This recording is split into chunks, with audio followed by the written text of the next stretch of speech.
Fala galera, Vinícius aqui. Estou aqui para trazer mais uma aula do mini curso aí de IA do zero. A aula de hoje a gente vai falar um pouco sobre agentes. Eu vou dissecar um pouco mais sobre agentes para vocês conseguirem entender um pouco, então, assim, como está o cenário hoje dos agentes e algumas coisas sobre aplicações deles, como está funcionando a aplicação de IA e esse conceito de agentes hoje. Então é isso, já deixa seu like, se inscreve no canal, por favor, que isso me ajuda demais. Comenta se você não tiver nenhuma dúvida no final, comenta um açaí aqui embaixo do vídeo, aqui nos comentários. Então, antes de ir pro vídeo, só aquele recadinho de sempre. Pessoal, tô deixando aqui também na descrição o link para a comunidade paga que eu vou lançar logo logo, tá? Então já não perde tempo, se inscreve na comunidade paga. Se já tiver abertas as vagas, vai lá e entra na comunidade paga que eu acho que vai valer muito a pena para você e para o seu desenvolvimento. Então, sem mais delongas, bora pro vídeo. Pessoal, os agentes, vamos assim que o que são os agentes em essência, né? O agente vai ser basicamente a própria inteligência artificial, o chat GPT, por exemplo, e a gente vai passar para esse chat GPT um prompt, e esse prompt, ele vai conter todas as informações de como aquele agente deve se comportar, responder as perguntas, ou até mesmo você passando bases de conhecimento que ele não tem essa informação em abundância, como por exemplo alguma coisa pessoal sua ou da sua empresa. Então imagina que você tem um processo estruturado na sua empresa e você precisa botar um agente para responder aquilo. Então esse agente, esse processo estruturado tem que ser passado nesse prompt. E aí quando você passa todas essas informações nesse prompt para o agente, ele passa a responder de acordo com aquelas informações. Ele faz um apanhado de todo o conhecimento que ele já tem pré-estabelecido. Então, por isso que é importante você pegar um agente que já tem uma base de conhecimento legal, mas, em compensação, ele também vai pegar essas informações que você passou no prompt para você conseguir atrelar isso dentro do seu processo. Então, basicamente, um agente ele vai ser um modelo, né, de inteligência artificial que você treina ele com as suas informações e a forma com que você quer que ele responda. O outro, vamos dizer assim, que diferencialzinho é que ele também, na maioria dos casos, vai ter uma memória. A gente vai ver que existem aplicações até mesmo para inteligência artificial usada isoladamente sem memória, tá? Mas, em essência, ele vai ter memória. Porque hoje, a maioria das funcionalidades que a gente faz exige que ele, pelo menos, consiga conversar com as pessoas sabendo quem é a pessoa, ou que ele consiga executar um processo tendo um retrospecto, né? Uma informação prévia daquele assunto, para conseguir trazer um conteúdo mais assertivo. Então eu vou trazer aqui para vocês, vou mostrar agora aqui na tela para vocês. Aqui a gente vai ter então o agente. O agente hoje, dentro do contexto que a gente está trabalhando hoje, ele é segmentado, ele tem 4 componentes principais que a gente precisa conseguir compreender, tá? A gente vai ter o prompt base. Esse prompt base aqui, ele é nada mais nada menos do que as informações, que eu falei, você tem que passar as informações da sua empresa para ele executar um processo. Então, esse é o prompt base, é o que você vai passar e toda vez, para quem viu a primeira aula aqui do mini curso, se você não viu, vai ter aqui um cardzinho aqui em cima, tá? Já da primeira aula aqui desse mini curso. Então, o prompt base, ele é basicamente aquela colinha que eu falei que ele fica olhando a colinha aqui assim, alguém manda uma mensagem, ele vai, pega a colinha, olha a colinha e responde de acordo com a colinha. Exatamente isso é o prompt base. Então, no prompt base aqui, você vai conseguir passar todas as instruções e até mesmo passar, por exemplo, arquivos. Existem algumas técnicas que a gente usa com bancos vetoriais, que a gente consegue coletar informações, por exemplo, de PDFs e banco de dados de uma forma mais simples e com linguagem humana, né? Então, com linguagem natural, não com linguagem de máquina. Então, esse é um conceito um pouquinho mais complexo, eu não vou abordar tanto aqui nesse mini curso, porque o importante é vocês entenderem que isso existe. Ele é que são os bancos vetoriais, né? Vocês podem ver aí muitas vezes as pessoas tratando esse assunto como RAG, tá? RAG. Mas eu não vou abordar tanto assim nesse curso. É bom vocês saberem que existem essas técnicas para você coletar esse tipo de informação, mas eu não vou abordar 100% aqui nesse mini curso. Então, desse prompt base, são as informações que você passa ou que você seta através, por exemplo, desse tipo de RAG para você conseguir coletar muitas informações, imagens, coisas assim dentro de um banco de dados. Aqui a gente vai ter um modelo de base. O modelo de base é nada mais nada menos que se você vai usar o ChatGPT, se você vai usar o Llama, o Claude, o Gemini da Google, tanto faz. É o modelo que você decidiu utilizar para conseguir criar o agente, para ser, vamos dizer assim, que o cérebro do seu agente. Aí você vai precisar, na grande maioria das vezes, a memória, tá? Então você precisa que ele tenha uma memória legal. Memória legal não, né? Que ele tenha memória, que ele consiga armazenar os dados da conversa. E os tools, que são basicamente uma forma de você conseguir fazer com que o seu agente interligue com praticamente qualquer sistema que exista. Então, quando você tem um agente que ele tem, por exemplo, uma tools, que vai ser, quando uma pessoa entrar aqui e fizer o cadastro inteiro aqui com esse agente, depois que ela passar todas as informações, você vai chamar essa tools ela vai inserir esse usuário num CRM, vai inserir esse usuário num banco de dados, vai inserir esse usuário para consulta no primeiro horário, no próximo primeiro horário e vai retornar o horário. Coisas assim, pensando assim em negócios, né, ideias de negócios básicas assim. Então, o Tools, ele que foi a virada de chave para tornar os agentes o que são hoje, que são basicamente uma mega, vamos dizer assim, uma mega potência dentro desse universo de IA, que você consegue utilizar ele para fazer tudo. Literalmente, o que é a tua imaginação, o que você conseguir botar na imaginação, ele vai conseguir executar. Desde que, claro, o sistema não sejam sistemas muito legados, muito antigos, e que eles tenham alguma forma de interconexão, uma API, um webhook, coisas assim. Mas se eles tiverem, você consegue interligar um agente. Isso é mágico, porque você basicamente consegue interligar IA com qualquer sistema, até mesmo já existente. Então, em essência, isso é um agente. Ele é segmentado meio que nesses 4 pilares, vamos dizer assim.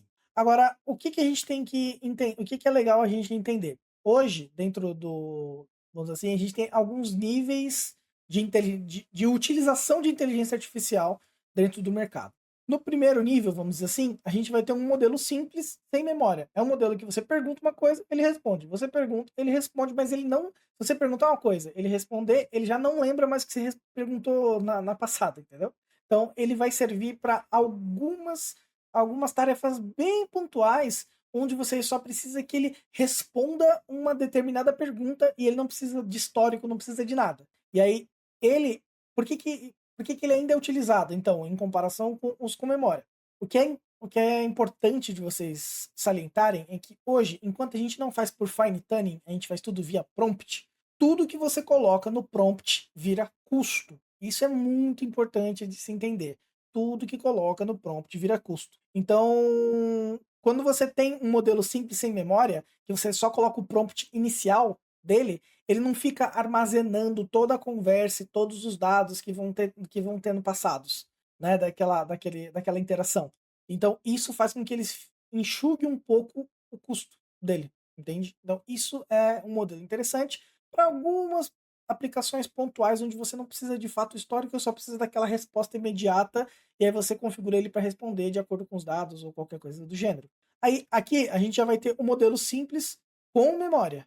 E aí é basicamente o próprio ChatGPT hoje. O próprio ChatGPT hoje, ele é um modelo simples com memória.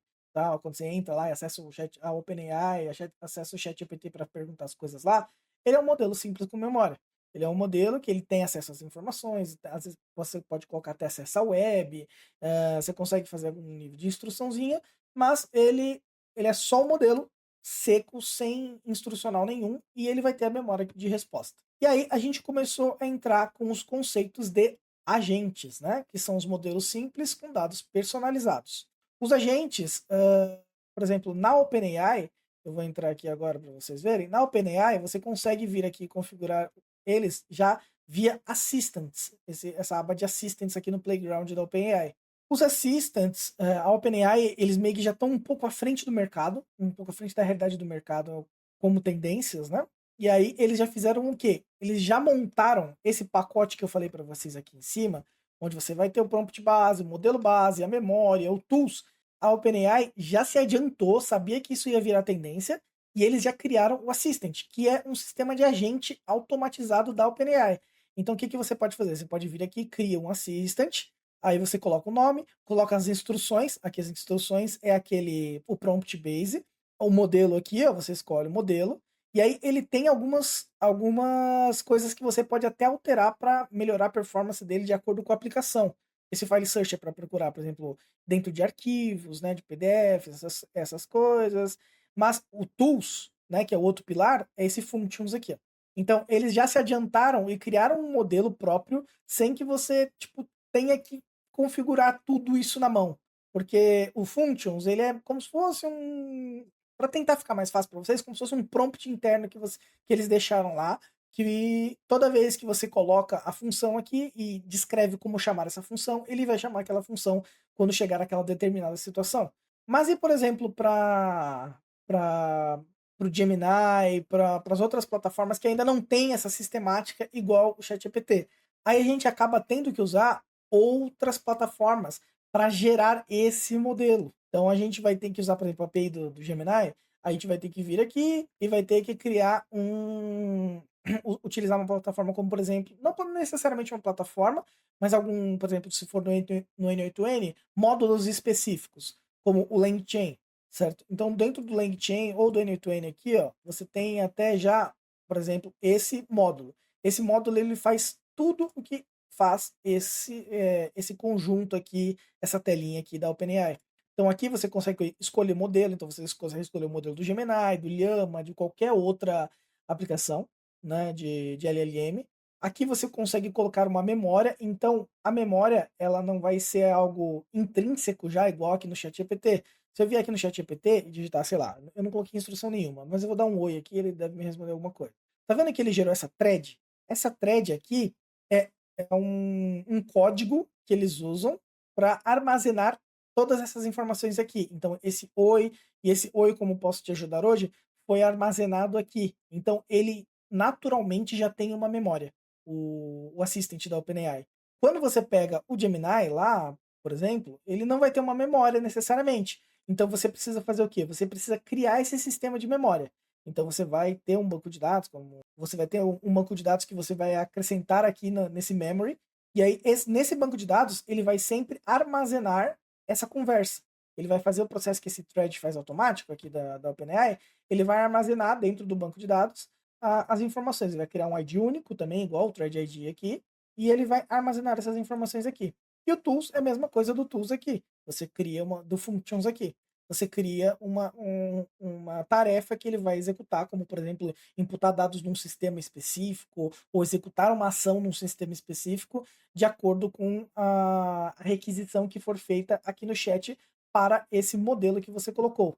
Tá? Então, hoje, para você conseguir acessar e criar um agente do zero, ou você usa a OpenAI, que você usa o Assistant, que é muito mais simplificado, muito mais facilitado, ou você tem que usar módulos prontos assim do N8N, ou um LangChain, coisas do gênero, ou, por exemplo, Flowise, Langflow, que são plataformas que facilitaram esse processo, né? Elas basicamente, ao invés de você criar esse módulo aqui no N8N, ou usar o LangChain no N8N, ou fazer na mão, igual eu fiz numa aula que eu mostro com a OpenAI, você utiliza o Langflow ou o Flowise, que eles oferecem um nível de personalização um pouco maior dentro desse tipo, como se fosse esse módulo aqui, só que um nível de personalização um pouco maior. Então, essas plataformas são interessantes para essa finalidade. Mas voltando aqui, a gente tem esse terceiro nível, então, que são os agentes, que foi isso que eu expliquei. A gente tem o quarto nível, que é basicamente o agente mais tools, né? Aqui eu já expliquei, na hora eu expliquei já com o tools. Então, esse 3 e o 4 foi o que eu expliquei. O 5 ele é uma resolução de problemas mais básicos dentro do fluxo, que são agentes que você consegue colocar, por exemplo, você trabalha muito bem o prompt dele, e você consegue colocar para no meio do meio que ele tem meio que um sistema de feedback que quando ele recebe, por exemplo, uma mensagem de erro, você mandou ele inserir lá no sistema, ele recebeu uma mensagem de erro, você pode colocar, ele pode tipo, pegar, entender essa mensagem de erro e tentar, por exemplo, reexecutar a função, sabe? Executar 3 vezes a função antes de falar para o usuário, olha, tá dando algum problema, tal, alguma coisa assim. E por fim, você tem os multi-agentes, que é basicamente você conseguir colocar um agente para chamar outro agente. E por que que isso é interessante? Porque quando você coloca vários agentes dentro de uma jogada, você consegue reduzir, enxugar o tanto que um agente tem que, vamos dizer assim, que pensar. E aí você consegue criar funções específicas E essas LLMs hoje trabalham bem melhor quando elas têm uma função específica, uma função nichada. Então é muito melhor você trabalhar com funções nichadas e trabalhar com agentes que fazem processos nichados e depois pegar esses processos, pegar uma outra IA que organiza esses processos e dar uma resposta para o usuário final. Isso, em geral, tem uma eficiência maior. Mas as próprias LLMs hoje já estão avançando para que você não precise de ser tão nichado assim, sabe? Você não precisa tanta de uma especificidade tão gigantesca. Você consegue reduzir um pouco essa especificidade com as LLMs mais atuais. Né? Quando, com as mais antigas, realmente você precisava nichar bastante, porque elas davam muita margem de erro, mas agora que elas estão avançando bastante e tendo bem menos margem de erro, você consegue também ter que nichar menos e criar menos, vamos dizer assim, menos agentes dentro de um processo multi-agentes. Então, acho que deu para ter uma visão legal, porque dentro desse fluxozinho com esses seis tipos de modelos, cada um hoje tem uma funcionalidade específica. Então, por exemplo, se você pega esses modelos simples sem memória, que ele pode executar uma funçãozinha específica só e não precisa ficar armazenando tanta informação. Então, assim, cada bloquinho aqui tem, vamos dizer assim, que uma parte importante dentro da cadeia hoje, dentro da cadeia de processos. E acho que o que é mais interessante hoje é você entender isso aqui, entender esses seis, vamos dizer assim, que esses seis bloquinhos que, vamos dizer assim, que desses seis bloquinhos a gente consegue reduzir para esses dois aqui são mais ou menos juntos, que você executa, roda eles mais ou menos nas mesmas situações. O 3, o 4 e até o 5 você também executa eles nas mesmas situações aqui. O 3, o 4, o 5. E o 6, que são para situações que você precisa de um pouco mais de detalhamento e coisas assim. Mas o que é importante de você entender dentro desse conceito é quando aplicar cada um. Porque, por exemplo, você pode ter. Imagina que você tenha um. Se você está usando um sistema híbrido. Um sistema híbrido de chatbot, por exemplo. O que é um sistema híbrido de chatbot? É um chatbot que ele não precisa necessariamente ficar te dando menuzinhos. Ele fala, ó, qual que é o seu problema? Aí você vai e descreve o problema para ele vai ter sempre, assim, perguntas e respostas meio padronizadas. Ele não vai responder, assim, como se fosse um humano, igual um modelo que você usasse IA. Mas você consegue usar, por exemplo, para entender a requisição do humano, você consegue usar, por exemplo, um modelo sem memória, ou até com memória, né? Você consegue usar esses dois modelos para imputar dentro de um sistema de chatbot já existente para não ter que fazer uma mega mudança. Então, você fazendo imputando isso aqui, você consegue já também trazer uma eficiência muito grande para um chatbot, por exemplo. Então, não necessariamente eles são inúteis, entende? Por isso que eu digo que eles são úteis para finalidades específicas. Agora, se você vai acrescentar um agente aqui, seja o 3 ou 4 ou 5, aí ele já fica muito mais interessante, fica muito mais humanizado, dá umas respostas mais assertivas, você tem muito mais flexibilidade para trabalhar com eles. Porém, em algumas situações, o custo é um pouco maior, entendeu? E aí, os agentes, você também, aí você trabalha um nível de especificidade muito grande, você consegue trabalhar muito bem, até projetos mais detalhados, projetos que precisam de uma especificidade técnica muito grande. Você consegue fazer com que esses multiagentes trabalhem de uma forma muito eficiente. Porém, eles têm um custo maior ainda do que simplesmente você colocar um agente na rodada. Então, acho que o importante de entender isso aqui é você entender, pelo menos para esse primeiro cenário, onde os custos ainda são um grande problema nesse cenário de inteligência artificial. Bom, pessoal, acho que é isso. É uma aula um pouquinho mais teórica, tá? Ainda vou trazer mais algumas aulinhas teóricas, depois eu trago algumas práticas aqui dentro desse meu curso. Mas eu acho que é importante vocês entenderem esses conceitos e entenderem que, de fato, a inteligência artificial ainda existe o fator limitador dinheiro e entender para que qual a situação que eu preciso utilizar cada tipo de, vamos dizer assim, de modelo, faz com que você consiga se adiantar, às vezes, na hora de você conseguir montar um orçamento, montar qualquer coisa do gênero. Então é isso, pessoal. Deixa o like no canal, deixa o like aqui nesse vídeo, se inscreve no canal e até o próximo vídeo.